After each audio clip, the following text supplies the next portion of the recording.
Did Jaqualyn Crawford make a move? Let's talk about it after the bumper. What do you mean you don't subscribe to my son's YouTube channel? Mama, no! Just snap the damn ball, RJ. What's up, kinfolk? It's RJ Young. I am not on a step mill. Consider hitting the like and subscribe button because I upload a video every single day. So it's OU related, college football related, sports related. We have a good time. And today we need to talk about Jaqualyn Crawford, 5'10", 175-pound athlete out of Rockdale that signed with Oklahoma last year. Was thought to be playing some inside receiver, moving outside receiver, inside receiver, playing receiver until yesterday. I know that we reported this at OU Insider. I know that it's also out, I think, at other places. I'm not exactly sure where. But it seems Jaqualyn Crawford could be making a move to defensive back. Now, we'll wait on Lincoln Riley to confirm all of this because it doesn't necessarily feel like it's done. But if it is done, it wouldn't shock most people, right? Because this is a guy that can go both ways, has speed, knows how to work in space, can return punts, can return kicks, and fell into that category that Micaiah Quick did a few years back. If you'll remember him, that's a guy that started out playing corner, moved to wide receiver, didn't know if he was going to play wide receiver or corner, just know that you wanted to have him in the boat. Didn't work out for him. As a matter of fact, Noah Brown, as my buddy Steve put it, probably got drafted solely on that spectacular catch he made when he pinned the ball against Micaiah Quick's jersey while rolling into the end zone in an embarrassing defeat in 2016 to Ohio State. And the fate of guys that move from one side of the ball to the other is always interesting to me because I got this upload I've been sitting on about Jaden Hazelwood and why I don't think he's ever going to move to safety.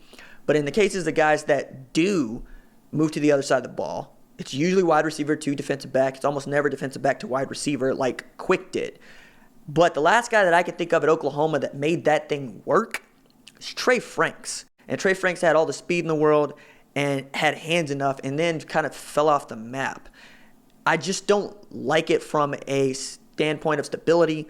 I also think if the move is actually secure, and that's what Jaqualyn Crawford does for all of 2019, it will tell you just how much the defensive backfield misses Tre Norwood, which is not something that I expected to be the case. I understand that Tre Norwood is the most versatile player for Oklahoma, and you would love to have him from a depth standpoint and possibly have him pushing for a starting position at nickel.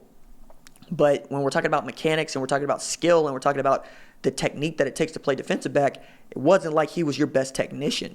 He was just really good with the ball in front of him. And playing corner, playing nickel, means that you got to be able to chase down wide receivers, get your head around to find the ball, which is easier said than done. I mean, we feel like all we can do is turn your head around and spot the football. No, that ain't what it is, right? It's really proprioception, which is knowing where your body is in space.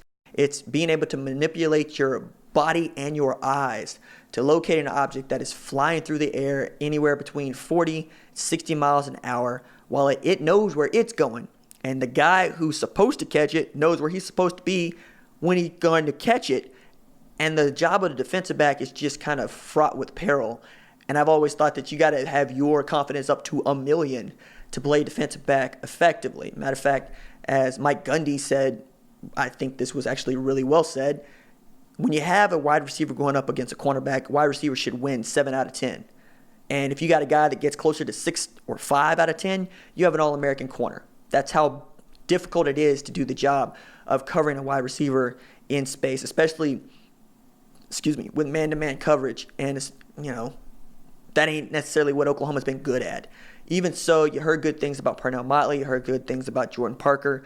And we all know that Trey Brown is probably your best cornerback. That said, you don't necessarily get the feeling that Alex Grinch is necessarily happy with the safeties. I mean, did Larry Turner-Yell and Patrick Fields feel like they're just the guys that are the best of a bad group at times when Grinch talks about him? At other times, feels like he trusts those guys. They're experienced enough for him to throw them back there and not feel like they're going to go out there and walk into busted coverages.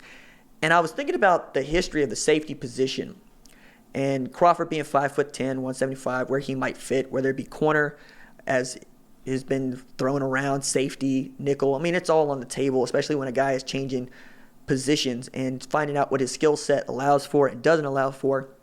Tells you a lot about where he's going to play in the defensive backfield, not just say, hey, DB, go play strong, go play free, go play nickel, go play corner.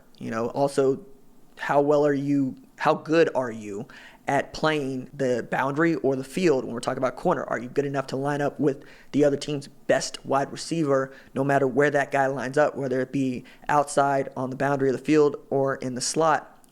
And I was going, when was the last time Oklahoma had a defensive back that everybody felt good about? The way that Virginia feels about Bryce Hall, the way that Alabama felt about Minka Fitzpatrick, the way that Georgia felt about DeAndre Baker. The way that USC felt about Adoree Jackson. We can keep throwing names out there, but it's going to take a while before you get to a guy at Oklahoma that you felt that way about. You got to go back into the early aughts.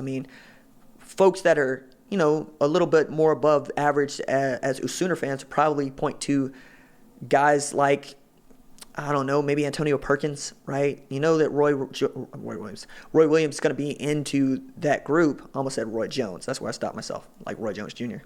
You also know that guys like Derek Strait are going to be in that group, but having to go back that far, nearly 20 years, isn't necessarily a good look. Now, you could throw Zach Sanchez in there as one of those guys that could pick off passes, but he got beat almost as much as he picked off a pass, probably more than he picked off a pass. Nobody felt great about Ahmad Thomas. Nobody felt great about Quentin Hayes. Nobody felt great about, you just keep going down the list. I guess if you want to throw Tony Jefferson in there at the defensive back position, at safety position, you felt good about him. Not necessarily thinking of him as a ball hawk, but definitely a run fit, definitely a guy that'll come down and tackle. So I guess that would go about 10 years. And it's really been that long. Yeah, like 2012. It's been that long, right? And I think you would love that to change with Grinch, who, again, is not just a defensive mind. He's a safeties coach, and he played safety himself. So maybe you see something in Jaqualyn Crawford. Maybe you're just asking any one of those guys that ain't going to see much of the football last year, this year, or even next year to think about moving over. And I've said this before, that a guy has to be all in on this. You can't just tell a player who identifies with a position like slot receiver or outside receiver or possession receiver or even running back, tailback, halfback,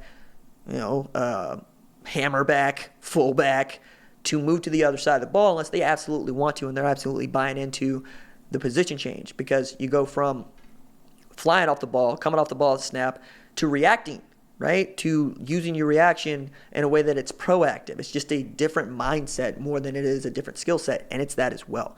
So if that's the case, I really do want it to work out for Jaqualyn Crawford, because I want it to work out for everybody. But historically speaking, it ain't necessarily been the best move for a lot of guys. And I want that trend to buck, but that's what the trend is. All right, that is it for me. Deuces.